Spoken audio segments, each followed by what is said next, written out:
Hello friends, welcome to my new vlog. ખુશી કેવી તૈયાર થઈ ગઈ? સીધ જાય છે ખુશી પાર્ટીમાં. સીધ જા છો માર સામું તું જો. હું ને ખુશી સીધ જાય છે. આપણે બે સીધ જાય પાર્ટીમાં. હાલો બાય કહી દો. બાય. Later that night. તો પછી સાંજે ચાલતી હતી ગોલા પાર્ટી. તમે મારા યુટ્યુબ શોર્ટ્સમાં જોયું હશે કે કેવી રીતે હું ગોલો બનાવું છું. And this is final look. મસ્ત ગોલો છે એ ખાઈ લીધો. The next day. ખુશી બહાર જાય આમ જો દરવાજો ખોલી ને ત્યાં બેસીને શાંતિથી રોવાય એકલું એકલું. એવું કરાય બોલ. રોવું છે શાંતિથી. અને તને કોઈ ડિસ્ટર્બ નહીં કરે રોવામાં. પછી બધા કહેશે કે ખુશી તો તોફાન કરે. હેલો ફ્રેન્ડ્સ, હું તોફાન કરું છું એમ તો કહી દે.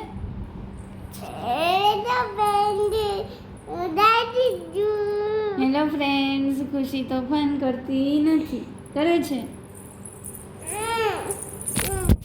જો મોબાઈલ પડી ગયો.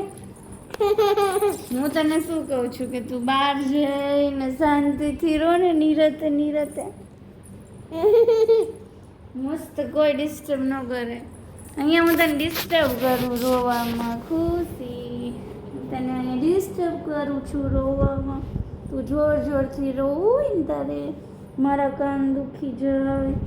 એના કરતાં તું બહાર જા શાંતિથી રોઈ લે મારો દીકરો. જા મારો દીકરો. તો ક્યાં રો? જો આ ફોન તો બતાય બધા ફ્રેન્ડ્સને. જો ખુશીનો નાનો ફોન. ફોન આવ્યો. ખુશી ફોન આવ્યો. હલો ચાલુ પાંડેજી. ચાલુ પાંડે વાત કરે છે. હા ખુશી સુધરતી નથી. ના આપો ફોન. હાલે. તો ખુશીને હવે બપોરે સૂવું ના હોય એટલે આવી રીતે અમારી ધીંગા મસ્તી ચાલુ હોય. બપોરના બીજી કંઈ એક્ટિવિટી કે શું કરાવું તડકામાં, તો બસ એ તોફાન કરતી હતી અને થોડીક વાર મારી સાથે ધીંગા મસ્તી કરી. અને ક્યારેક ખીજાવું પડે, ક્યારેક રોવે. તો આવું બધું ચાલતા ફાઇનલી 4 છે એ અમારા વાગી જાય. A few moments later. તો પછી સાંજના હું જતી રહી હતી બહાર શોપિંગ કરવા માટે. એકચ્યુઅલી જે સોફા આવ્યા છે એના માટે કવરનું કાપડ ચૂઝ કરવા જવું હતું. તો એટલા માટે હું રામ ટ્રેડર્સમાં આવી ગઈ હતી અને અહીંયાથી મને ગમી ગયા કર્ટેન્સ. તો કર્ટેન્સ પણ છે એ અહીંયાથી લઈ લીધા. અને પછી હું જતી રહી હતી માંગનાથમાં. અને માંગનાથમાં આવ્યા પછી જે મજા આવે એમ થાય કે હું બધી વસ્તુ લઈ લો, આ લઈ લો. આમ એટલી રોનક હોય. હવેલી ગલીમાં જાય તો ત્યાં નાની એટલી બધી વસ્તુ હોય.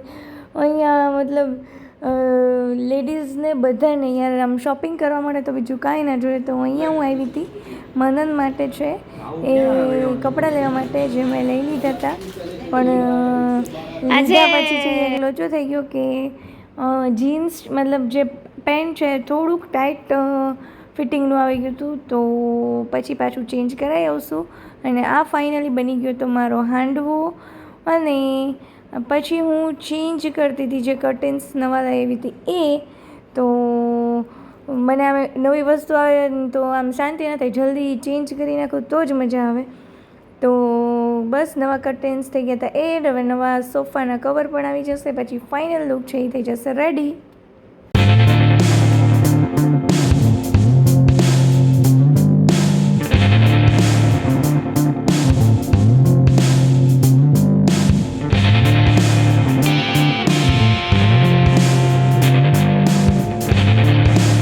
Later that night.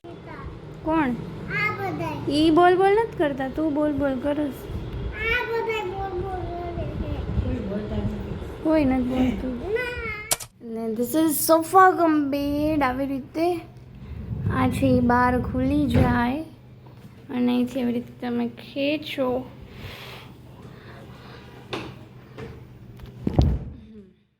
Like so આવી રીતે આખો બેડ ટાઈપ બની જાય. અને અહીંયા સ્ટોરેજ માટે પણ આપ્યું છે. લાઈક એવી રીતે તમે અને ઘણો બધો સ્ટોરેજ છે, તો આમાં તમે સ્ટોરેજ પણ આવી રીતે ઓપન થઈ જાય, હા શ્વાસ ચડી આવી રીતે સ્ટોરેજ પણ કરી શકો. So this is I think best option કે જ્યારે મોટી જગ્યા જોતી હોય ત્યારે આવી રીતે બેડ અને પાછું આવી જ રીતે અંદર પણ જતું રહે, તો આવી રીતે પાછું અંદર પણ જતું રહે. Now you can pack like this, તો પાછો બની ગયો સોફો. બસ, તો હું આ વ્લોગને કરી દઉં છું અહીંયા એન્ડ. તો હજી સુધી તમે સબસ્ક્રાઈબ ના કરી હોય મારી ચેનલ તો પ્લીઝ સબસ્ક્રાઈબ કરી દેજો, વિડીયોને લાઇક કરજો અને શેર કરજો. Thank you.